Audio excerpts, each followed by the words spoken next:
Je pense que chaque personne a un Rubik's Cube. Et mon vrai kiff dans la vie, c'est de résoudre ton Rubik's Cube et t'aligner et te dire, tiens, en fait, tu regardes là, c'est là que tu dois regarder, ta voix, elle est là. Je suis très à l'aise avec la partie sombre des gens. Il y a des gens à The Family, ils veulent la gloire, ils veulent l'argent, ils veulent des trucs qu'ils ne peuvent pas avouer.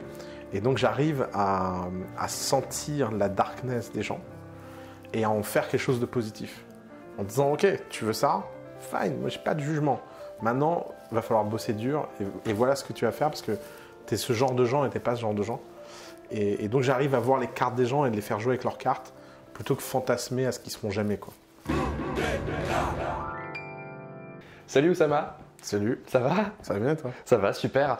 Je suis hyper content de te recevoir pour cette interview. Ça fait 1 an maintenant qu'on fait des interviews Coup d'État X et on s'était toujours un peu refusé à t'accueillir toi dans un souci de faire comprendre aux gens que Coup d'État c'était plus que toi. Je pense que pour beaucoup des gens qui nous suivent, on a passé un peu ce cap-là. Donc ça y est, on peut enfin t'avoir dans une interview Coup d'État X, ça fait hyper plaisir. J'avais une première question qu'on nous pose encore beaucoup trop souvent et à laquelle j'aimerais que tu répondes une bonne fois pour toutes. C'est quoi la différence entre Coup d'État et The Family? La différence entre Coup d'État et The Family? The Family, c'est une organisation qui ne scale pas et qui accompagne un nombre limité d'entrepreneurs par an. Et Coup d'État, c'est la tentative de créer la version scalable de ça. Ok. Et pourquoi tu préfères la version non scalable, toi, perso? Bon, moi, je préfère pas. Franchement, vu le temps que je passe avec toi. C'est pas vrai. Tu rigoles. D'abord, je pense que c'était pas possible de créer la version scalable s'il n'y avait pas l'expérience de la non scalable.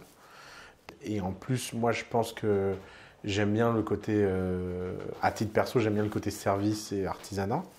Tout ce que toi tu fais sur le produit, sur la façon de break the game, comme vous dites à Coup d'État, c'est des trucs dont moi j'aurais été incapable. Donc je trouve ça génial que toute cette expérience que j'ai accumulée et tout ce savoir t'en fasse un produit. J'aime bien le fait que vous jouiez avec moi comme un produit.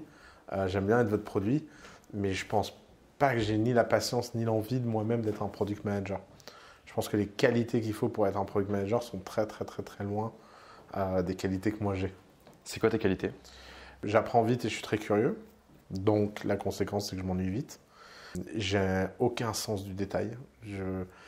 Pour te dire une anecdote vraiment très perso, pour te donner des petits trucs. Par exemple, je suis très myope. Je suis censé avoir des lunettes. Je vois rien. Tu vois, là, s'il y avait un panneau sur notre mur en face, je ne peux pas le lire. Et en fait, je porte pas de lunettes, mais j'aime bien ce flou. Je vis dans ce flou depuis toujours. Et à chaque fois que je porte des lunettes, c'est tellement précis que ça m'angoisse. Et donc, j'ai jamais aimé la précision. J'aime bien survoler les choses. Je suis un flâneur au sens le plus littéral. Ce qui, dans The Family, est une force. Parce que j'arrive à entretenir des conversations avec 100 boîtes différentes tous les ans. Et à leur donner le sentiment que je suis intéressé, parce que je suis réellement intéressé, et parce que je suis intéressé par les 20% communs à tous, en fait. Et j'ai pas envie d'aller dans le détail et la surface, etc. Et d'ailleurs, moi, quand j'étais entrepreneur, c'était mon problème. J'avais tellement l'impression qu'une fois que j'avais compris ce qu'on faisait, que c'était fait. Alors qu'en fait, une fois que tu as compris ce que tu fais, c'est que le début, les emmerdes commencent. Et en fait, ce que tu crois comprendre, tu ne l'as pas vraiment compris. Et d'ailleurs, c'est un peu le truc de tous les vulgarisateurs. Je pense que comprendre en très très très grande profondeur un sujet, ça ne te fait que donner le sentiment que tu le comprends de moins en moins. Okay. Si tu es un biologiste d'exception, tu sais qu'en fait en biologie, il n'y a pas grand chose de vrai. Si tu es un physicien hyper précis, tu sais qu'en fait, les trous noirs, en fait, ils sont pas vraiment noirs. Puis en fait, c'est pas vraiment des trous. Puis en fait, machin. Alors que moi, je peux te raconter une histoire magnifique sur les trous noirs, la naissance de l'univers, etc. Parce que tu as moins de connaissances. Ouais, parce que en fait, je comprends beaucoup moins. Ouais. Et donc, je suis pas happé par le gouffre du savoir. Et le gouffre du savoir, c'est que plus tu es expert à un sujet, et moins tu as l'impression de connaître le sujet. Et d'ailleurs, c'est pour ça que plus tu es expert, plus tu as de doutes. Et quand tu es entrepreneur, d'ailleurs, c'est pas mal d'être un peu incompétent et inconscient parce que tu fonces, quoi. Ouais. Tu sais pas trop ce qui t'attend, quoi. Tu as cette capacité à rendre simple des sujets qui sont à la base extrêmement complexes pour la plupart des gens. Comment tu t'entraînes à faire ça? Tous les jours depuis que j'ai l'âge de 4 ans. Cet été, j'étais en vacances en famille. Première fois en 30 ans que tous mes frères, mes sœurs, tout le monde est au Liban en même temps avec ma mère. C'était très émouvant. Alors évidemment, étant le dernier d'une famille de 7 enfants, du côté de ma mère, je me suis beaucoup fait charrier cet été, tu vois, c'était marrant. Et ma sœur a raconté cette histoire dont je n'ai aucun souvenir, qui était que tous les jours, je revenais de l'école en lui disant je vais te raconter une histoire. Et je lui racontais un truc que j'avais appris, machin, et j'étais genre storyteller né. Et elle m'a dit que j'ai organisé des groupes de travail avec mes potes, mais tu vois, genre en CP, parce que je trouvais qu'il y en avait quand même qui avaient du mal avec la méthode de la prof pour apprendre à lire et écrire. Et apparemment, je faisais des groupes où j'essayais pour trouver à chacun sa méthode. Et mon jeu, c'était comme un Rubik's Cube. Je pense que chaque personne est un Rubik's Cube. Et mon vrai kiff dans la vie, c'est de résoudre ton Rubik's Cube et t'aligner et te dire, tiens, en fait, tu regardes là, c'est là que tu dois regarder, ta voix, elle est là. Pour le coup, ça, je pense que je le fais plutôt bien. Je pense que chaque personne est un Rubik's Cube. Et mon vrai kiff dans la vie, c'est de résoudre ton Rubik's Cube et t'aligner et te dire, tiens, en fait, tu regardes là, c'est là que tu dois regarder, ta voix, elle est là. Pour le coup, ça, je pense que je le fais plutôt bien. De toujours voir profondément ce que les gens veulent, même ce qu'ils avouent pas. Je suis très à l'aise avec la partie sombre des gens. Il y a des gens à The Family, ils veulent la gloire, ils veulent l'argent, ils veulent des trucs qu'ils peuvent pas avouer. S'il y a un mec qui vient de dire je veux plein de thunes pour me taper des meufs, ça va pas. C'est pas le genre d'histoire que tu vas aller raconter en public. C'est pas le truc. Mais j'ai un très très bon instinct moi là-dessus. Et donc j'arrive à sentir la darkness des gens et à en faire quelque chose de positif. En disant ok, tu veux ça, fine, moi j'ai pas de jugement. Maintenant, il va falloir bosser dur et voilà ce que tu vas faire parce que tu es ce genre de gens et tu n'es pas ce genre de gens. Et donc j'arrive à voir les cartes des gens et de les faire jouer avec leurs cartes plutôt que fantasmer à ce qu'ils ne seront jamais, quoi. Ça, c'est un skill qui est hyper important en tant qu'entrepreneur. Ouais. Si tu veux recruter les gens de la bonne manière, Ouais. etc. Je t'entends dire dans ce que tu dis, je suis un storyteller né, j'y crois pas une seconde. Genre, tu t'es entraîné en fait depuis que tu es en CP Oui, c'est ça. à devenir meilleur et tout. Mais c'est ça que je veux dire par Comment là. tu t'entraînes à devenir meilleur, à sentir les gens? À sentir les gens. Alors ça, pour le coup, contrairement au storytelling, j'étais pas bon. J'étais pas bon du tout parce que j'avais tendance à voir le meilleur en chacun d'entre nous.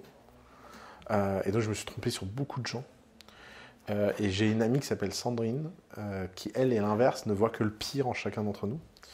C'est pas sympa pour elle, mais c'est profondément vrai. Et elle me prévenait toujours, elle me disait non mais ce type il a ça. Je disais ah, ta gueule, je veux pas savoir. Et puis il se passait des catas, et puis je me faisais trahir et tout. Et alors j'ai pris beaucoup de coups. Et un jour je me suis réveillé et je me suis dit ok, ce que je vais faire pendant les 2 ans qui viennent, c'était les 2 premières années de The Family, je vais systématiquement demander l'avis de Sandrine. Et que ça me coûte ou que ça me coûte pas, je vais l'écouter. Parce que je ne comprends pas ce qu'elle me dit, je ne comprends pas ce qu'elle voit. Elle voit des trucs, elle me parlerait chinois, ce serait la même chose, mais je vais prendre un putain de translateur, putain de traducteur, et elle va me parler, et je vais supposer que tout ce qu'elle dit est vrai. Même quand elle se trompe, c'est pas grave. Je veux juste me forcer à apprendre cette data. Et en fait, en faisant cet exercice avec quelqu'un qui le faisait bien, j'ai eu une pratique où j'ai commencé en fait à voir dans les gens et j'ai fait ma propre version de ce qu'elle a fait elle. Je pense qu'elle est désespérée par ce qu'elle voit, alors que moi, maintenant que je sais voir les défauts et les qualités, ça me rend joyeux. Et d'ailleurs, maintenant, ma règle, c'est de toujours recruter les gens pour leurs défauts. C'est toujours me dire, ok, c'est quoi le pire défaut de ce mec? Et est-ce que ce pire défaut est compatible avec le job qu'il cherche? Et c'est incroyablement plus efficace que de trouver les qualités. Parce que les qualités, quand tu es stressé, ça passe par la fenêtre. Tu es sous pression, la première chose qui part, c'est tes qualités. Toi, tu es un mec affable, sympa, puis c'est la merde, c'est fini. Plus affable, sympa. T'es plus affable, sympa. Par contre, je sais pas, tu vois, ton CFO, tu veux un mec radin. Si tu as un CFO libanais, tu es dans la merde. C'est compliqué. C'est Ouais. très très compliqué, toi. Donc en fait, tu veux sentir, est-ce que le mec, dans sa vie perso, tu vois, il aime pas dépenser, tu vois. Alors tu le mets là. Et alors évidemment, après, ça crée des équilibres. Et c'est la tension avec quelqu'un qui aime bien dépenser qui fait le bon truc, en fait. C'est un truc sur lequel on travaille beaucoup chez Coup d'État en ce moment. Enfin, tu vois, avec Anaï, je suis là, genre son défaut, c'est toujours elle parle à tout le monde, elle fait la communauté, du coup elle parle à tout le monde. C'est genre choisis le bon endroit pour toi, pour que tu puisses exprimer tes qualités. Toi, The Family, c'est le bon endroit pour toi? Ah ouais, moi j'ai inventé... alors moi je suis dans une position très luxueuse. J'ai réussi à créer une organisation qui est pile poil ce dont je rêve à chaque étage. Et quand il y a un truc qui me fait chier, je l'ignore. Donc, tu peux pas faire plus luxueux. Mais ça m'a pris du temps, en fait. Après, pas tant de temps que ça, je reste jeune, mais ça m'a pris du temps d'assumer qui j'étais. Avant, moi, je passais mon temps à rêver d'être quelqu'un que j'étais pas. Je pense que de mes 20 ans à mes 25 ans, ma seule obsession dans la vie, c'était d'être un mec focus, qui fait du product. Et puis, en fait, je sais pas, peut-être j'ai pris trop d'emmerde dans la tronche. À un moment, tu dis, voilà, bon, en fait, je sais pas pourquoi je m'emmerde. Et en fait, apprendre à t'aimer pour ce que tu es, avec tes limites, et aimer tes limites en disant bon, ouais, je suis ci, je suis ça. Et d'ailleurs, je pense même pas que c'est essentialiste. Je crois pas beaucoup au fait qu'on ait des choses en nous qui soient essentielles. Je pense juste que c'est des choix. Et ce qu'il faut apprendre à aimer, c'est donc les choix que tu fais. Et comprendre que quand tu as dit ok, moi, ma passion, c'est la curiosité et c'est de changer de sujet tous les jours, bah ouais, va pas nous dire que tu vas aller devenir un spécialiste d'un truc. Enfin, assume ton choix en fait. Ouais. Et donc, si tu es spécialiste d'un truc, bah, tu n'as pas la curiosité, la diversité, machin. Et ce qui est fou, c'est que l'univers te fait toujours payer le bon prix de tes choix. Ça a toujours un prix, le choix que tu fais. Si tu prends un truc, ça enlève quelque chose ailleurs. Et en fait, apprendre à être hyper à l'aise avec les choix que tu fais, ça, c'est un pouvoir magique. Et d'ailleurs, si j'ai appris un truc à The Family en 7 ans, c'est que les mecs qui sont capables de choix rapides, concrets, fermes, ils vont beaucoup plus loin que les gens qui prennent la bonne décision. C'est-à-dire quelqu'un qui prend toutes les mauvaises décisions mais avec conviction, il va beaucoup plus loin qu'un mec qui est toujours là à hésiter entre oui mais je pourrais faire ci, mais je pourrais faire ça. Et d'ailleurs je le vois, j'ai un petit test à la con, c'est de demander aux gens combien ils ont mis de temps avant de s'installer avec la personne qu'ils aiment ou de se commit quand ils sont amoureux. C'est très très rare d'avoir des... À The Family, la plupart des mecs sont bah ouais je l'aimais bien, voilà. Genre, il y a très très peu de distance dans leur vie entre leurs émotions et leurs décisions, quoi. Ils ont décidé, ils ont décidé, quoi. Ils vont pas commencer à se torturer pendant des mois. Quand on te regarde en conférence, quand on suit un peu tes vidéos, moi quand j'ai commencé, puis ça fait 7 ans, je commence à te connaître un petit peu, on a l'impression que tu es sûr de tout ce que tu dis, que tu es convaincu à 100% et qu'on ne pourra jamais te faire changer d'avis. Je t'ai vu changer d'avis un nombre de fois incalculable sur énormément de choses en 5 ans depuis que je suis ici. C'est quoi le trigger qui fait que tu changes d'avis sur un truc fondamental dans ta vie? La data. En fait, contrairement aux apparences, j'ai aucun ego. J'aime bien faire croire que j'en ai, ça m'amuse. Ça fait partie du personnage que j'ai construit sur scène. Moi, quand je monte sur scène, je joue un rôle. Je l'assume très très bien. J'ai toujours considéré ma vie comme un film. Et je suis l'acteur de ma vie. Tu vois. Mais à l'intérieur, je suis convaincu de deux choses. C'est que rien n'est vrai et tout est permis. C'est vraiment... ça, c'est les deux vérités atomiques d'où ça marche. Alors, qu'est-ce que ça veut dire? Rien n'est vrai, ça veut dire que fondamentalement, il n'y a que les dieux qui ont accès à la vérité et qu'un homme qui prétend savoir ce qui est vrai, c'est soit un fou, soit un menteur. Tu vois, si toi, tu es un escroc et tu dis « Ah, ça, c'est la vérité », et en fait, tu as un gain à en tirer, soit tu es un fou. C'est pour ça que c'est tous les timbrés de fanatiques religieux.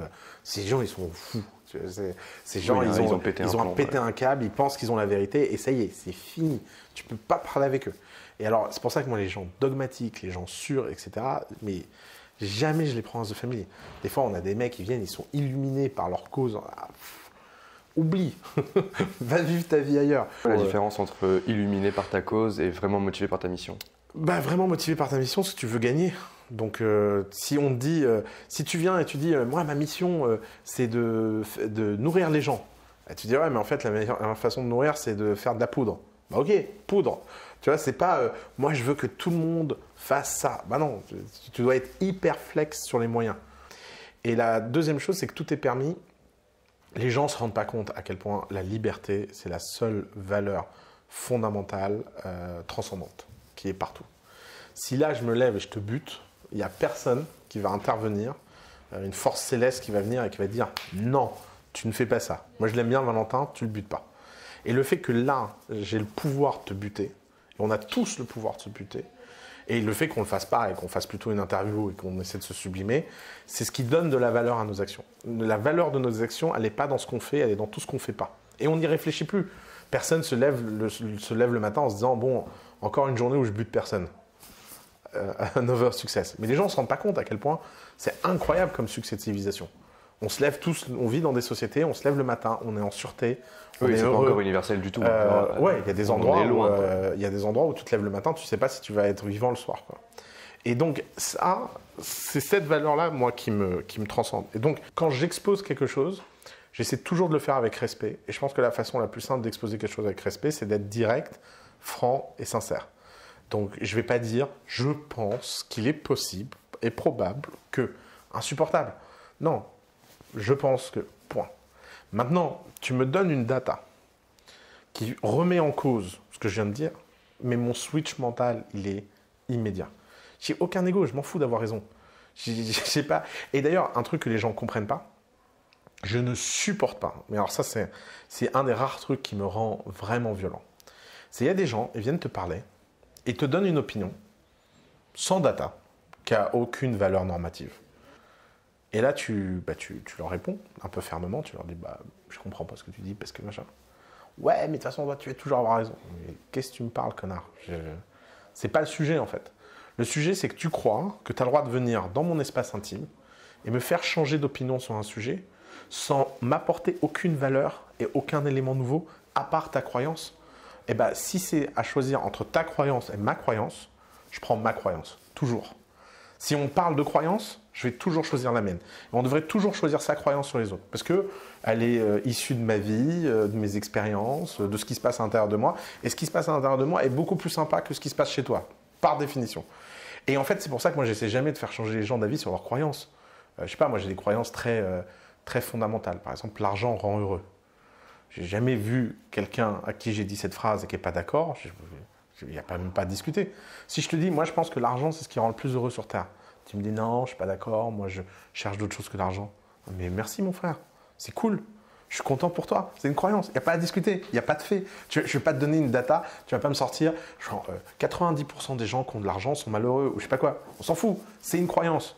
Et les croyances, ça définit qui on est. Ça définit qui on est. Et moi, je sais que c'est un élément très important de ma vie. Et c'est un truc qui j'aime ça. J'en ai jamais eu honte. Et ben voilà, point. Tu me prends, t'es content, t'es pas content, tu vas vivre ta vie ailleurs, quoi. Et en fait, les gens confondent croyance et fait. Par exemple, tu vois, un fait, je pense que c'est très très très dur d'être solopreneur. Et j'évite les solopreneurs à tout prix. Bon, dans notre top 10, on a 2 solopreneurs. Et les gens disent, mais je comprends pas, je croyais que tu étais contre. Et j'ai jamais dit que j'étais contre. Factuellement, c'est plus dur. Mais quand tu es exceptionnel, point.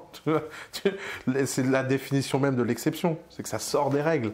Et les gens sont trop rigides avec les règles. Ils pensent qu'il y a des choses vraies. Ils pensent que solopreneur, c'est pas possible. Mais non, j'ai jamais dit ça. Et je pense que d'ailleurs, c'est une des erreurs que les gens font. C'est de croire que les règles qu'on établit sont inviolables. Mais non, 100% des règles sont violables. Récemment, on était mort de rire parce qu'une de nos boîtes préférences de famille s'appelle Northflank. Northflank, c'est la boîte qui viole toutes les règles de l'entrepreneuriat. Toutes. Il n'y en a pas une qu'elle respecte. Donc les mecs ont passé 3 ans dans leur cave à développer un produit sans jamais parler à un client. C'est un truc qu'il ne faut surtout pas faire. Mais même pour eux. Ah non, mais eux, ils ont bien eu raison de le faire. Ils ont eu raison de le faire, ok. Pourquoi? Parce que tu as 2 ingénieurs d'exception qui ont compris un produit que personne ne savait possible de faire et ils ont réussi à construire quelque chose qui était impossible. Et dans ce cas-là, passer 3 ans dans une cave, ça vaut le coup. Ils font quoi? Ils font une plateforme de DevOps continu qui permet d'abstraire le cloud et tous les clouds et tu déploies ton soft et tu choisis tes optimisations. Tu dis par exemple, je veux que mes utilisateurs aient le ping le plus bas. Ça va choisir tous les clouds dans le monde pour se déployer pour que tes utilisateurs aient le ping le plus bas. Ou tu vas dire, moi ce que je veux, c'est dépenser le moins d'argent pour mon hostage, mais je m'en fous. Ils vont prendre, ils vont analyser où sont tes utilisateurs, ils vont acheter sur les places de marché heure par heure, l'électricité moins chère, le coût moins cher, etc. Donc tu choisis ton optimisation et c'est DevOps, tout ton DevOps entièrement automatiquement en IA. Incroyable. Il y a beaucoup de buzzwords là-dedans, enfin de mots anglais et tout. Ouais. Il y a des gens qui nous écoutent qui n'ont pas forcément pigé, du coup, c'est hyper chercher sur technique. Google. Voilà, les seuls gens qui ont besoin de comprendre, c'est les gens qui ont besoin d'acheter. Ouais. Mais ce qui est fou, c'est que moi, ça fait des années que j'entends des gens parler de ça. Personne ne l'a jamais fait. Et eux, ils l'ont fait et ils l'ont fait techniquement. Alors, une deuxième règle… Et c'est un truc que genre, tu peux faire ta value proposition autant que tu veux. in fine, les gens. Enfin, au final, s'ils avaient proposé ça en amont, Ouais, en tout le value proposition, monde aurait acheté. tout le monde aurait acheté. Ouais. Et ça n'aurait pas été prêt. Ça n'aurait pas été prêt, ils auraient eu la pression. Ouais. Il a mieux valu dans ce cas-là qu'il fasse Exactement. 3 ans Et de c'est produit, vraiment ouais. c'est vraiment un cas hyper rare. Tellement rare que tu doutes même qu'il existe en fait. Et quand tu l'as devant toi, tu rigoles. D'ailleurs, c'est assez drôle parce qu'on a un système as a family où c'est pas nous qui faisons les applies. C'est pas moi, c'est pas Balthazar. Mais on demande aux gens qui refusent les applies de toujours expliquer explicitement pourquoi ils refusent. Et moi, je dis jamais pourquoi les gens sont acceptés, je regarde toujours pourquoi les gens sont refusés. Et là, Balthazar, dans la minute, il a pris le call, il a dit non, cette boîte que vous avez refusée, je vais la voir moi. Et on l'a pris.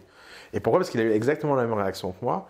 C'était de voir que si une boîte va à l'encontre de toutes les règles, c'est qu'il y a un truc intéressant. C'est pas une règle qui sont violées, c'est toutes. Alors la deuxième blague qui est mort de rire sur ce jeu, ils se sont rencontrés pour la première fois de leur vie. Ils sont cofondateurs depuis 3 ans. Ils se sont rencontrés pour la première fois de leur vie à un dîner The Family. Tu vois, le truc improbable. Mais c'est tellement fou comme histoire. Tu te dis, mais c'est du storytelling, c'est pas possible. Bah non. Et en plus, quand tu leur demandes, tu leur dis, mais les gars, alors ça fait quoi de se rencontrer en vrai? T'en as un qui regarde l'autre qui fait, je savais pas qui était plus grand que moi. Ah, parce qu'ils se connaissent pas en fait. Non. Genre, ils sont en Ils ligne s'étaient tout le jamais temps. vus, Ouais. que par vidéo, quoi. Et c'est fou.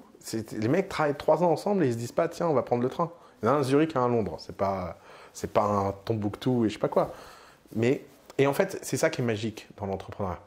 C'est les gens qui font rien comme tout le monde, mais qui le font tellement bien que ça crée un nouvel univers de réalité.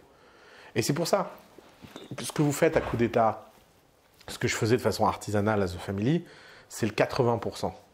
C'est dire aux gens, arrête de réfléchir, il y a des méthodes, suis-les parce que ces méthodes, à 80%, elles marchent. Mais ce qui est intéressant, c'est qu'il y aura toujours 20% qui réécriront les règles, en fait. Et c'est comme tout jeu, en fait. Tu peux être un maître et parfaitement maîtriser les règles, ou tu peux être au niveau ésotérique et créer tes propres règles. Maintenant, il faut être modeste aussi. Le niveau ésotérique, tu vois, Northflank, on en a un par an. C'est pas tous les jours que je tombe sur une boîte qui fait n'importe quoi et ça marche. Non. La plupart du temps, quand tu fais ça, ça marche pas. 99% des gens, quand ils passent 3 ans dans leur cave à développer un produit, le jour où ils sortent, ça ne sert à rien. Et c'est cette capacité à passer de l'un à l'autre qui est importante. Est-ce que ta vie, c'est une espèce de quête de la vérité constante ou... Non, parce qu'encore une fois, moi, j'y crois pas que ça existe. Moi, ma vie, c'est simplement d'être un peu moins con tous les jours. Et donc, Non, mais je veux dire la vérité par toutes les nuances qu'elle amène, quoi. Oui, exactement. Dans ce cas-là, oui. Mais justement, c'est pas la vérité, c'est les vérités. Ouais, Et c'est le fait que juste, tu es un peu plus informé tous les jours. L'info compte plus que tout. Tu peux être très intelligent, mais si tu es mal informé, tu vas faire des conneries. Donc moi, mon obsession, c'est juste d'avoir plus d'infos. Plus d'insiders, quoi. Et si je collecte suffisamment d'insiders avec suffisamment de points de vue à suffisamment d'endroits, je fais des connexions que les gens ne peuvent pas faire. Par exemple, moi, je sais qu'il se passe un truc dans le domaine de la compta qui a un impact sur les banques et qui va avoir un impact sur le business model de WeWork. Donc ça, c'est le genre de truc que seulement si tu es dans tous ces domaines et que tout le monde te parle et te nourrit en infos, que tu arrives à faire des ponts que personne ne voit en fait. T'es Tyrion Lannister, quoi. Comment? T'es Tyrion Lannister. Je rêverais d'être Tyrion Lannister. Quand je parle de toi, je dis toujours ça. Genre, Oussama, c'est un peu Tyrion Lannister. Il parle à tout le monde, il rassemble de l'info, il connecte les points. Ouais. C'est un truc que personne n'est capable de faire. Qu'en tant qu'entrepreneur, t'as pas le temps de faire du tout. C'est une grosse partie de la valeur que vous apportez chez The Family, en fait. C'est la valeur secrète et réelle que personne ne peut voir de l'extérieur. C'est pas, enfin, au final, ça a beaucoup plus, enfin, même chez nous, genre, je le vois avec Menu Next Door et avec Coup d'État. C'est toujours cette valeur-là qui fait éclater la boîte. Le reste, c'est qu'un attrape, c'est un honeypot. Tu viens à The Family pour lever des fonds, et puis bon, il y a un mec qui fait ta levée de fonds, mais le jour où tu as une connexion avec The Family, c'est le jour où il s'est passé un truc comme ça, quoi. Dans toute cette myriade d'informations qui, du coup, rend nuancée chaque règle que tu peux te donner, il y a un truc qui me fascine chez toi, c'est que tu parles pas mal de politique. C'est quoi ta vue sur la politique versus l'entrepreneuriat pour arriver à changer le monde et influencer la vie des gens? Ouais, alors, moi, la politique, c'est la première passion de ma vie. Jusqu'à l'âge de 18 ans, je pensais que j'allais faire de la politique. Et après, à 18 ans, j'ai rencontré les gens qui faisaient de la politique. Je me suis dit, l'entrepreneuriat, c'est vraiment pas mal. Alors, 3 choses. D'abord, j'ai énormément de respect pour les gens qui sont dans ce milieu. Parce que je sais que leur vie, c'est une vie de merde. et que c'est un milieu toxique par nature. Parce qu'en fait, la démocratie est toxique par nature. La démocratie, c'est quoi? C'est que tu as plein d'intérêts divergents et à un moment, tu es soit censé faire la synthèse de ces intérêts divergents, donc bon courage mon pote, soit tu es censé prendre parti pour un intérêt contre tous les autres, donc par définition, tu es un connard pour tous les autres.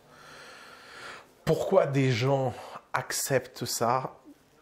C'est un mystère absolu pour moi. D'ailleurs, c'est une des raisons pour laquelle je me méfie de 99% des politiciens. Parce que je me dis, il faut être sacrément pervers et timbré pour accepter un deal aussi mauvais. Je crois beaucoup, moi, au fait que quand tu fais des trucs contre ton intérêt, c'est que tu as un intérêt caché et inavouable. Parce que je n'y crois pas que c'est possible de faire quelque chose fondamentalement. Quand les gens disent oui, c'est pour l'intérêt général, oui, bien sûr. L'intérêt général, ça ne te fait pas vivre. C'est trop abstrait. C'est trop différent. C'est trop différent, tu vois. Ouais. Donc c'est quoi ton... Et c'est pour ça que la plupart des hommes politiques sont des gens chelous. Tu vois. Ils sont par nature chelous. Parce que pour accepter de vivre en permanence, tu vois. J'ai raconté dans un autre podcast que j'ai fait récemment une histoire que je peux raconter à nouveau ici qui me traumatise. Il y a une nana là qui est ministre des Femmes, Marlène Schiappa, désolé pour le nom, qu'au demeurant je trouve sympathique, formidable, etc. Elle est venue ici pour faire un discours avec l'UNESCO sur l'éducation des petites filles dans le monde. Franchement, je l'écoutais et je me disais, ah c'est cool, franchement qui peut être contre ça quoi. Le soir, j'ouvre Twitter. J'ai été tagué sur un tweet. Faire ça. J'ai été tagué sur un tweet avec elle. Entre les mecs qui lui disent d'aller sucer des bites, les mecs qui l'insultent. Il y a même un mec qui a mis une photo de ses enfants en disant occupe-toi de tes enfants, ils sont moches plutôt que des enfants en Afrique. Et là, tu vois tout ça et tu fermes Twitter et tu vas te dire franchement, le monde des startups, c'est quand même un monde de bisounours. Il n'y a pas ça dans le monde des startups. Il n'y a aucun entrepreneur, quand tu te fais critiquer, tu dis ouais, t'es nul. Mais t'as pas cette espèce de violence, tu vois. Moi, j'ai été pris au trip pour elle, tu vois. Ah, mais mec, en tant que femme, t'as ça. Hein.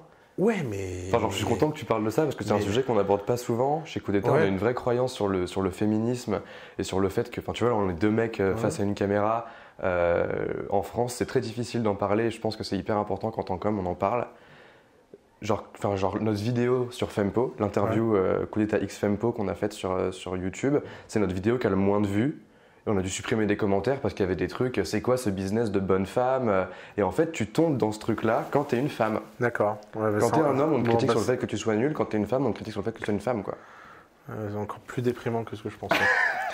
Bon, passe une bonne journée. Pourquoi les gens acceptent ça? Franchement, moi, ça me rend... Tu vois, avec Marlène, elle continue à avoir le sourire et à aller faire des discours et machin. Enfin, kudos, quoi. Enfin, et donc, comme je ne suis pas très idéologue, tu vois, moi, il y a des gens de droite que j'aime bien, il y a des gens de gauche que j'aime bien. J'ai beaucoup de mal à, tu vois, genre là, c'est la lutte. Moi, les idéologues, ils me fatiguent tellement dans les startups que je risque pas de les aimer en politique, tu vois. Par contre, il y a un truc que je trouve intéressant, c'est que énormément de leçons sur la conquête politique s'appliquent au monde des startups. Et ça, c'est un premier pont qui vient du fait que j'ai lu tous les Machiavel du monde pendant toute mon enfance, que maintenant je me dis il faut recycler ça et c'est plutôt efficace. Tu vois. Par exemple, la campagne électorale américaine, c'est la startup ultime. Tu passes des deux mecs dans une cave et tu finis président des US, entre-temps avec une organisation de 15 000 personnes que tu as scalé en moins de 24 mois. Ouais. C'est un phénomène startup. Et la deuxième chose dont je me suis rendu compte, c'est qu'en fait, si tu aimes bien la politique en te disant que tu as envie que le monde soit un peu meilleur, l'entrepreneuriat, c'est quand même un truc plus direct, plus modeste, parce que tu ne règles pas tous les problèmes. Politique, tu as un côté un peu, le matin, tu fais la guerre en Iran, le soir, tu règles le problème économique de l'usine, de je sais pas quoi, machin. Donc ça, c'est un peu, peut-être un peu trop large. Mais quand tu es entrepreneur, quel que soit le domaine que tu fais, même le plus frivole, tu as un impact positif sur la société. Alors, souvent, par exemple, je prends l'exemple de l'industrie du luxe. Les mecs qui ont créé l'industrie du luxe ont créé l'industrie la plus frivole du monde. Mais si tu regardes d'un point de vue économique, c'est quoi? C'est quand même la redistribution de richesse la plus efficace après l'impôt. Parce que quand un mec achète un sac 10 fois le prix, et il prend de l'argent de son compte et le met dans le compte de la boîte de luxe, cette boîte de luxe, elle embauche des milliers d'artisans qui eux-mêmes vont dépenser de l'argent chez des milliers de commerçants qui eux-mêmes font vivre des milliers de familles. Ça s'appelle la redistribution. Alors quand moi je vois qu'en France on nous explique qu'il ne faut pas que les gens achètent des yachts et machin, tu dis non mais au contraire, notre problème c'est que les riches ne dépensent pas assez. Si les gens riches en France dépensaient 10 fois plus d'argent, on serait tous beaucoup mieux. Hein. La circulation de la monnaie dans l'économie, c'est ce qui crée de la valeur. Et donc, je pense qu'il ne faut pas transprendre la tête. Toute personne qui fait une boîte, qui gagne de l'argent, a un impact positif sur le monde. C'est forcé, parce qu'il va payer des gens, etc. Et c'est là où l'État doit avoir des règles pour éviter que les gens gagnent de l'argent en vendant des enfants. Tu vois ? Parce que ça, c'est pas une boîte, c'est illégal. Ouais. Et en fait, ça sert à ça un État. Un État, ça sert à définir qu'est-ce qui est légal et pas légal. Mais une fois que quelque chose est légal, que ce soit frivole ou pas frivole, tu vois, FEMPO ou LVMH, pour moi, en termes d'impact, c'est la même chose. C'est pas au même endroit, c'est peut-être pas aussi direct, c'est peut-être pas aussi évident, mais à un moment donné, ça fait vivre des gens, et faire vivre des gens dignement, c'est le meilleur impact que tu puisses avoir sur la société. Mais dans ce qui est légal et pas légal défini par l'État, il y a une espèce de notion de morale généralisée, de en fait ça c'est pas bien parce qu'objectivement vendre des enfants c'est pas bien, tu vois. Au final c'est subjectif. Genre fondamentalement. Alors, ça ne l'est pas parce qu'aucun enfant au monde veut se faire vendre. Ouais. Et donc c'est objectif. Ouais. Et en fait, tu peux définir l'objectivité par le fait de faire du mal aux gens ou pas. Ok. C'est un principe mais donc simple, si tu prends LVMH versus Fempo, il y a un aspect par exemple écologique, ou alors peut-être qu'il y a un impact positif sur le fait que ça emploie des gens, donc il y a un impact social qui est grand, mais il y a un impact environnemental qui est terrible. Et l'impact environnemental, ça fait partie des normes qu'il faut créer. C'est tout le sujet. Donc ça veut dire qu'en tant qu'entrepreneur, tu ne penses pas qu'on est en mesure d'amener un courant de boîtes qui soit un peu plus environnementalement... La seule raison de le faire, ce serait parce que ça vend mieux auprès des clients. Okay. Et je ne suis pas sûr que ça vende dans tous les domaines. Donc toi, tu crois au capitalisme pur, où en tant que boîte, tu dois faire du profit, et tu dépends des lois pour mettre de la morale sur ça. Disons que pour moi, c'est deux sujets différents. Je préfère donner de l'argent à des gens qui veulent faire des normes écologistes plus dures. Et si politiquement, tu me disais... Tu vois, par exemple, moi, je fais partie des gens qui sont partisans de l'interdiction du plastique du jour au lendemain. Moi, je pourrais donner de l'argent à un lobby pour interdire le plastique du jour au lendemain, je le fais. Ça foutrait un bordel économique invraisemblable, mais on passera à autre chose. Tu vois, genre, tu dis 24 mois, dans 24 mois, le plastique est interdit. Allez, bon courage, les gars. Ben, à mon avis, tu aurais des investissements, des trucs, des machins, ça se ferait. Et donc, moi, je suis partisan de cette radicalité politique, mais qu'une boîte vienne me voir en me disant « Alors, en fait, on va lancer un truc contre le plastique. » Bah ouais, mais bon, d'ici que ta boîte, elle marche, qu'elle avance, quel truc, ben, on a le temps de mourir 10 fois avec notre planète. Et donc, moi, je crois beaucoup au fait que la politique a un rôle de régulation de la société et les entreprises ont un rôle de jouer dans cette société. Mais une entreprise qui se prend pour l'État, ça me fait peur. Pourquoi une entreprise, tu vois, pourrait décider d'être plus morale que les autres ? De quel droit ? Pourquoi dans une société qui fonctionne bien, on n'aurait pas le droit d'être frivole, on n'aurait pas le droit de faire du divertissement, on n'aurait pas le droit de faire... Pourquoi on devrait tous avoir ce poids des choses importantes ? Il y a un poème que je déteste, c'est La cigale et la fourmi. C'est un de mes poèmes. Je trouve que cette espèce de truc qu'on l'apprenne aux enfants, c'est une honte. Alors j'ai fini par réécrire ma propre version de La cigale et la fourmi pour mes neveux et nièces. Dans ma version, la fourmi, elle file à bouffer à la cigale parce qu'elle a chanté tout l'été et ça lui a permis de travailler plus dur dans les champs parce qu'elle était heureuse. Et en fait, il y a des cigales dans la société, il y a des fourmis. Il y a des gens, ils ne sont pas là pour essayer de se prendre la tronche. Si je regarde un concert de Rihanna, j'ai pas envie que Rihanna vienne me parler de la pauvreté dans le monde. C'est pas le moment. Tu vois, on peut pas faire croire aux gens qu'on doit passer toute notre vie à culpabiliser pour tout ce qui ne fonctionne pas et arrêter de profiter. Non. Est-ce que ça veut dire que je vais pas travailler sur Watsi quelques heures par mois et donner mon argent à Watsi pour créer une assurance santé mondiale ? Si.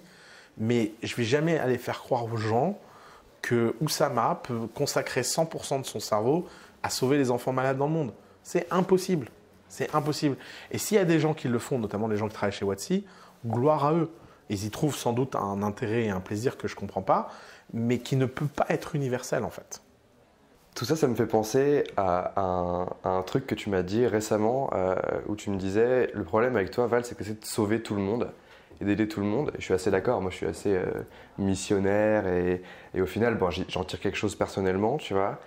Toi, aujourd'hui, il y a beaucoup de gens qui te sollicitent chaque jour. C'est un sujet que je trouvais hyper important en tant qu'entrepreneur et dont on ne parle pas beaucoup parce que c'est en tant qu'entrepreneur plus avancé et finalement on n'en parle pas. Comment tu fais pour gérer tous ces gens à qui tu dis non? Comment tu refuses des opportunités? Comment tu les prends? C'est quoi aujourd'hui ton approche par rapport à ça? Alors, j'ai pas vraiment de méthode par rapport à ça parce que il n'y a pas vraiment de solution miracle, mais d'abord, il faut essayer de pas perdre de vue ce qui est important. Moi, j'essaie d'être sympa avec les gens à qui je dis non. Après, j'ai beaucoup de volume, donc il y a beaucoup de choses que j'ignore tout simplement. Disons que j'essaie d'être sympa avec les gens sympas avec moi, et puis les autres, je sais pas, tu vois. Par exemple, moi, il y a un truc qui me fascine, je le dis là pour les gens qui regardent, je comprends pas les gens qui m'envoient un message pour vouloir prendre un rendez-vous avec moi, sans même expliquer pourquoi ils veulent un rendez-vous. Oui, salut Oussama, j'adore ce que tu fais, j'aimerais bien prendre un café avec toi. Mais qu'est-ce qui t'arrive dans ta vie pour que tu aies un ego tellement démesuré pour écrire une phrase pareille? J'ai jamais écrit cette phrase à qui que ce soit. Enfin, genre, je me dis, mais attends, le mec, il doit être occupé, quoi. Enfin, alors, à l'inverse, ce qui est triste, c'est des gens qui ont des choses intéressantes et qui t'écrivent pas. Oh, mais je veux le déranger. Ce qui est aussi terrible que les premiers. Hein. C'est vraiment... non, tu as quelque chose à apporter à quelqu'un, tu lui dis. Si quelqu'un m'écrit en disant Salut Oussama, je travaille sur A, nos métriques c'est B, C, D. Aujourd'hui, on a un problème sur tel sujet. Bah, tu vois, mon cerveau va tout de suite se mettre en mode activation. Et moi, je vais dire aux gens Viens, on se voit. La plupart des gens que je vois, ils m'ont jamais demandé de les voir. Hein. Parce que c'est moi qui ai envie de les voir, tu vois. Et donc, c'est de susciter cet intérêt. C'est ça la stratégie, c'est de la vente. Donc non, il faut dire non. Après, j'ai quelqu'un de nouveau dans mon équipe qui est Noémie, qui est vraiment une star. Ouais, carrément. Parce qu'elle filtre et elle a un talent diplomatique pour filtrer hors du commun. Puis elle culpabilise bien les gens. Donc, quand les gens sont un peu relous, elle lui dit mais tu te rends compte de ce que tu es en train de faire là? Elle les culpabilise vachement bien. Donc les gens disent ah non pardon, je me rendais pas compte et tout. Surtout qu'elle peut faire elle parce que tu peux pas le faire toi. Tu peux pas le faire toi. Ouais. Exactement. Donc c'est cool. Donc, maintenant j'ai le luxe d'avoir quelqu'un qui le fait pour moi. C'est dur de dire non parce qu'on a envie d'être sympa et tout. Moi, les seuls regrets que j'ai dans ma vie, c'est toujours avoir dit oui à des gens que j'aurais pas dû, quoi. Notamment, un des trucs très très très durs, c'est ton entourage. Alors, j'ai atteint un stade où je me suis mis tout le monde à dos et c'est réglé. Mais au début de The Family, j'avais mes cousins, ma mère, machin. Oui, alors j'ai rencontré tel mec, il veut te voir, voilà le rendez-vous. Et donc, tu passes ton temps à voir des gens pour faire plaisir à ta communauté. Et en fait, ton cercle vraiment proche. Ouais, quoi. ton cercle Les vraiment gens proche. qui en fait comprennent pas vraiment ce que tu fais, Non. ils veulent juste aider. Mais... Exactement. Et en fait, j'ai fini par péter un câble. Donc maintenant, j'ai fini par dire à tout le monde, ok, vous savez quoi? En fait, vous oubliez. Je ne veux même pas entendre parler de vos contacts. C'est intéressant, pas intéressant, je m'en fous, j'en ai marre. Parce qu'après, c'est très compliqué. Tu vois un mec, parce que c'est le cousin de ta mère, je sais pas quoi. Après, il va dire que tu as été méchant avec lui. Enfin, les gens, ils veulent prendre rendez-vous, ils vont sur thefamily.co/apply et passent l'apply. Et s'ils sont bons, je les verrai. Et s'ils sont pas bons, bah, tant pis, quoi. Tu dois vraiment apprendre à un moment donné à... C'est même plus dire non, en fait. C'est juste ignorer le bruit. C'est vraiment l'essentiel, quoi. C'est marrant que tu parles de ce truc des gens qui osent pas écrire alors qu'ils ont un truc intéressant à proposer. Parce qu'il y a un truc très émotionnel derrière. Genre, je me souviens quand je t'ai écrit la première fois, je sais pas si tu te souviens toi, mais moi c'était il y a 5 ans. J'étais dans ma chambre, j'étais là genre... j'ai une mission dans ma vie, c'est d'éduquer les gens à entreprendre, comme quoi... Je sais, je m'en souviens. Ça n'a jamais changé. Je transpirais à grosses gouttes quand j'ai cliqué sur envoyer, tu vois. Ouais, je comprends. Et tu m'as répondu peu de temps après. Et ce truc émotionnel, c'est un truc que tu peux décliner à toutes les étapes de l'entrepreneuriat. On parlait de ça juste avant cette interview. Je disais que je regardais l'Attaque des Titans et que dans l'Attaque des Titans, donc c'est un animé. Ils sont tous très japonais et donc ils ont ce truc de focus. Et donc quand quelqu'un meurt et que quelqu'un commence à péter un plomb parce que l'autre est mort, t'as toujours le caporal-chef qui dit non mais attends, perdre ton sang-froid, ça va pas faire accélérer les choses.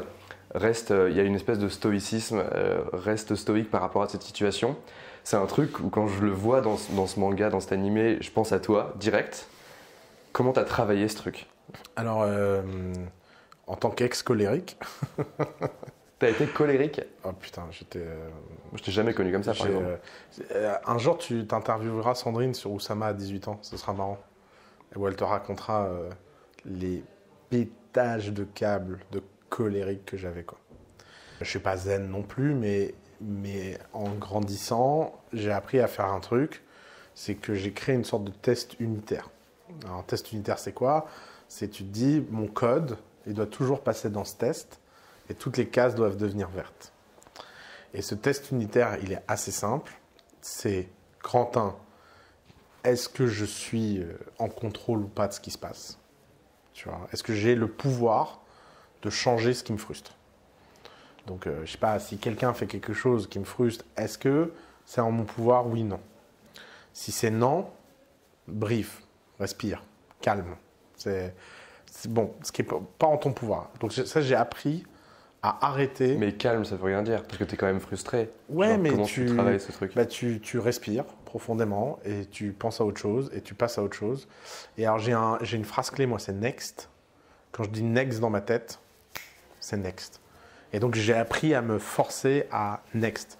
Alors, au début, c'était pas facile, mais tu vois, je me disais, bon, bah, c'est next, je vais aller manger une glace, je vais aller au cinéma, je vais aller voir ma meuf, je vais me forcer à faire quelque chose pour que je ne pense pas à cette frustration. Alors, si je peux faire quelque chose, la question, deuxième test, donc dans les cas où, ouais, bah, là, quelque chose me frustre et je peux faire quelque chose, c'est fais la to-do de résolution du problème. Est-ce que j'arrive là à sortir une to-do en 2, 3, 5 éléments, tu vois, des étapes? Est-ce que j'arrive à diviser ce problème en étapes? Est-ce que je peux le faire maintenant? Et est-ce que je peux les résoudre maintenant? Et si je ne peux pas les résoudre maintenant, next. C'est-à-dire que bon, c'est en mon pouvoir, mais là, je n'ai pas les moyens. Bah, on va pas se fouetter, donc next. Donc pareil, on réactive le next. Et si oui, j'ai la to-do, bah, je la fais.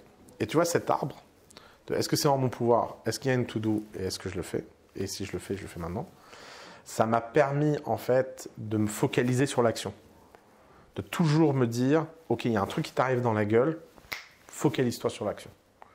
Il y a un mec avec lequel tu as travaillé 7 ans qui t'attaque au prud'homme, focalise-toi sur l'action. C'est pas la peine de te refaire l'histoire, de te refaire le truc, de machin. Et Spinoza a dit, la culpabilité, c'est la double punition de l'échec. Et c'est vrai. L'échec suffit comme punition. T'as foiré un truc, ça va, ça suffit. Prends ta perte. Accepte ta perte et next. Et le next, ça doit être un truc hyper actif. Genre, moi, j'ai des capacités à nexter. Genre, il y a un truc qui vraiment m'a énervé ou frustré. Tu vois, je vais vraiment tout de suite aller faire un truc qui me fait kiffer. Et la plupart du temps, unrelated to work. Complètement, un peu Jean-Claude Van Damme là. Complètement, parce que j'étais aware of that. Je me suis souvenu d'un truc. Non mais, do you dream in English sometimes? Et je me suis rappelé, je me suis dit, ouais, quand tu next, mets-toi tout de suite des énergies dans toi qui, tu vois, je vais appeler tout de suite un pote, je vais machin, vas-y. Non, parce que de l'extérieur, tu as l'impression que tu te fous de tout, quoi. Que ouais, quand il y a un problème, soit je t'ai déjà vu toujours dans deux faces, et soit, wow, soit, ouais, je suis déterminé, je vais régler le problème. Moi, je vois toujours ça de l'extérieur. T'as vu l'arbre. Maintenant, je vois l'arbre qu'il y a derrière, mais il y a quand même le truc émotionnel, quoi. C'est que genre. Oui, mais en fait, si la méthode fait disparaître tes émotions. Parce que qu'est-ce qui se passe quand tu appliques cette méthode? Au début, tes émotions prennent le contrôle et petit à petit, tu prends le contrôle de tes émotions. Parce que si tu as vraiment ce réflexe d'aller chercher une autre émotion, je pense que maintenant, je le fais tellement vite dans ma tête que, tu vois, par exemple, regarde, quand tu as perdu les rushs de coup d'État saison 1, je crois que c'est la pire nouvelle que tu m'aies jamais annoncée. Surtout, pour la petite anecdote, tu sais pourquoi c'est la pire nouvelle? Parce qu'on en a quand même parlé 3 jours avant. Oui, tu te souviens? Bah oui, je me souviens. Qu'au dîner, quand quelqu'un de ton équipe dit qu'il n'y a pas de sauvegarde, que ce serait vraiment con qu'on les perde, j'ai quand même fait une tête en disant non mais les gars, vous arrêtez tout et vous allez sauvegarder ça. Parce que dans ma tête, je me suis dit, loi de Murphy, un truc qui ne doit pas arriver arrive toujours. Ça, c'est une vraie loi. Ouais. Et une semaine après, tu viens me voir en me disant bon, on a perdu les rushs. Et moi, j'ai même cru que c'était une blague, tu te souviens? J'étais merci, très drôle. Et après, tu avais une tête d'enterrement. Ouais, surtout, moi, j'avais déjà fait mon arbre à moi, qui est un peu moins complet, mais j'étais là genre, Alors, première étape, je vais aller voir Oussama et lui dire on a perdu les rushs, mais t'inquiète, tout va bien se passer. Et j'ai vu ta tête et ça a duré 30 secondes. Quoi. Ouais. Et donc, qu'est-ce qui s'est passé dans ma tête? Tu m'as dit ça. Et là, je me suis dit, ah bon, ok. Est-ce que je peux faire quelque chose? Non. Bon, est-ce que Valentin aurait pu faire quelque chose? Oui. To do, sauvegarde. Quelle est la première question que je t'ai posée? Je dis, bon, est-ce que maintenant vous avez une politique de sauvegarde? Tu m'as dit, oui, on a été acheter les disques durs, les trucs, les machins. Je dis, ok, ça n'arrivera plus. Si c'était ça le prix à payer, tu vois, pour qu'on mette en place cette politique de sauvegarde, bon, bah, c'est sans doute con, mais qu'est-ce qu'on va faire? On fait tous des trucs cons. Tu vois, c'est ni la première ni la dernière connerie que tu feras. Et tu vois, si à ce moment-là, je pars en vrille et je dis ah, t'es nul, ah, je sais pas quoi. Ok, et alors, qu'est-ce qu'on a gagné? On n'a rien gagné. Et en fait, le fait de trucs, et d'ailleurs, quand tu m'as annoncé ça, franchement, ça m'a foutu un coup. Je me suis dit, on peut rien faire, donc next. J'ai annulé mon après-midi. Je sais pas si t'as vu. Non. Ben, j'ai annulé mes rendez-vous. Et j'étais manger un kebab. C'est vrai? Ouais. Et j'ai chopé je sais plus qui dans l'équipe, je lui ai dit t'as pas envie d'un kebab? Il fait si j'ai faim. Je lui ai dit allez viens on y va. Et on a été manger un kebab, on a parlé, on a changé de sujet et je suis revenu 2 heures après, j'ai repris ma journée et j'étais bien, et en plus j'avais faim, j'avais pas mangé et cool, tu vois. Mais ça va, enfin, si à un moment tes émotions te prennent, bah vas-y, donne-leur. Les émotions, c'est comme la façon dont je vois les émotions. J'aime bien cette histoire, c'est que les émotions c'est 2 loups en toi. T'as un loup noir et un loup blanc. La question, c'est qui tu nourris. Donc là, tu me donnes un truc qui nourrit le loup noir, bah on va l'affamer. Tu vois, je vais nourrir l'autre, et puis le loup qui gagne, c'est le loup que tu nourris le plus. Et c'est pour ça que je parle vraiment de méthode. C'est un arbre au sens où ça devient un réflexe de vie, en fait. C'est la transition parfaite, parce qu'on parle d'émotion. Tu as juste avant parlé de ce qui s'est passé avec l'Express. Il y a un an, un peu plus d'1 an. Ouais, un an et demi, ouais. Je me souviens, c'était au tout début où j'ai repris Coup d'État. T'étais un peu effondré dans ton fauteuil et ça avait l'air d'être dur. Il y a eu cette phase dont on parle jamais en public et ça me rend ouf parce que j'ai trop envie d'en parler avec toi. Ouais. Est-ce que tu peux nous raconter ce qui s'est passé quand il y a eu cet article de l'Express et tout ce qu'il y a eu avant? Qu'est-ce que tu peux nous raconter et qu'est-ce qu'on peut savoir? Alors, grosso modo,